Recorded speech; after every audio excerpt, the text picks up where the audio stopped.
Papansin ko ngayon sa Miss Universe, Miss World, International Miss Universe, a model manhunt for this competition or pageant. Kasi nakikita ko sa mga activity nila is very simple. Right? As a Miss Universe o Miss G, information about your crowd. The crowd, dapat ang mga crowd na protect your nature, cleaning your nature, mother your nature, for meal as mother military, the capacity exercises for helping about the problem the earth, the four people is outside. Yung mga trainer nyo, kulang sa exercise as kulang sa activity about ang pagiging Miss Universe o Miss Man as almost graduated in college, right? Hindi yung puro paganda lang at easy lang trabaho. Hindi naman kayo na nasusubok talaga sa activities ng your crown. In the crown, you prepare your head and prepare the winning. Kasi ang karamihan ngayon parang hindi na nagtatrabaho eh. Puro commercial, hindi na sila na exposed talaga sa very hard works. Dapat ganun ang tinatrabaho kasi yun ang person ng Miss Universe noon hanggang Miss World. Dapat yun din mangyayari ngayon. International to manhunt. Diba? Yung mga male, ng mga lalaki, pagsiswimming mo doon sa underwater, Pacific Sea, sa mga ocean, yung mga dumi doon, kukunin nila. Tapos yung mga nasisirang coral reefs, kukunin nila, tapos ayusin nila yung mga under Pacific Sea, sa nature, cleaning your project building ng homeless people for activity your government before your winner to score about the goods maritime working. Dapat ganon. Kaya pagpasok ng 2025, all pageant, Miss Universe, Miss Gay, Miss World, International, or Natural, all over manhunt, kailangan pahirapan kayo ng mga coaches nyo already fridging before your award to winning and final crowd. Kasi ang laki-laki ng premium dito, million, di ba? May house and lot for second and first. Makakuha na dapat kayo ng second runner-up is meron siyang managed house and lot pero wala siyang cash money. Kasi ang first runner-up mansion, house and lot in cash money. Third, fourth, fifth, laglag na yun. May makuha silang tanggap or something commercial.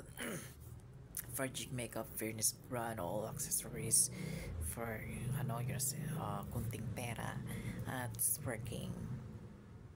Yun na naman talaga mangyayari. 14 or 15 laglag na yun, wala nang silbi yun. Kung pwede pa naman sila sumali and another universe kasi yun naman talaga ang multiple.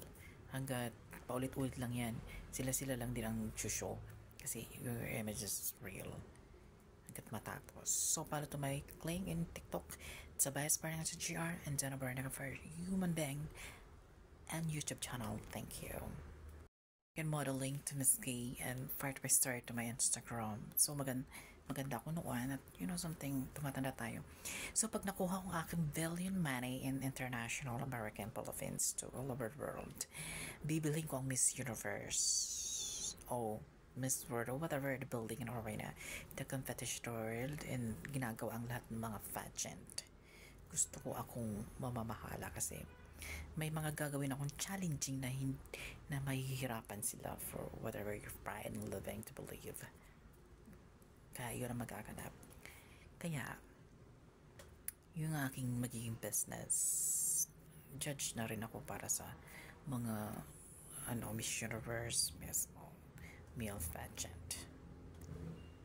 Thank you. If you will be handed a box that contains everything that you have lost in your life in the past, which one would you like to bring out and live out in the present and why?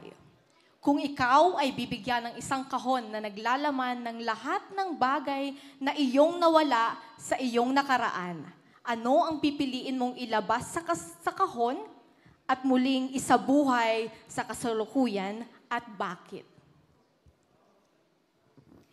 If I can relive the past, it would be the many times I've lost hope.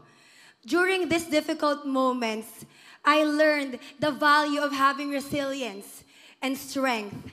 I was so afraid to be criticized and judged by other people, but I've came to realize that the only validation that you need is a validation from ourselves. And in life, it is during our lowest moments that we find the highest versions of ourselves. Thank you. Very well said. Cosmic Beauty number 6, Bulacan Province. Thank you so much. Wow, what a beautiful answer. Thank you so I love much. It.